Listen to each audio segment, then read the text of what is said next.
MCN senior road tester Michael Neves will be riding the eagerly anticipated new BMW G310R today.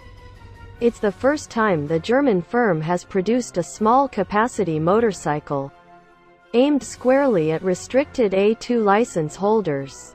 Designed and engineered in Munich, but produced by BMW's partner TVS in India, the G310R promises to be one of the cheapest mainstream A2 license-friendly machines, with prices starting at XA 34,290 when bikes arrive in dealers in November. XA0 powered by a new 34 bhp 313cc single-cylinder lump. The BMW is a reverse-cylinder design, the inlet is at the front and the exhaust exits from the rear, for a straighter, less interrupted airflow into the motor.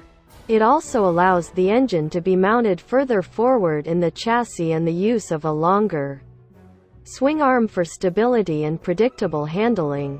The chassis is relatively basic with a steel trellis frame, S1000RR look-alike upside forks and 4-piston radial calipers, a low seat height of just 785 mm and a ready-to-go weight of 158.5 kg will make the G310R ideal for shorter riders.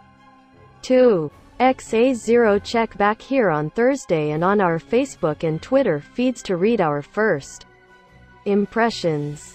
Full test out in MCN next Wednesday. XA0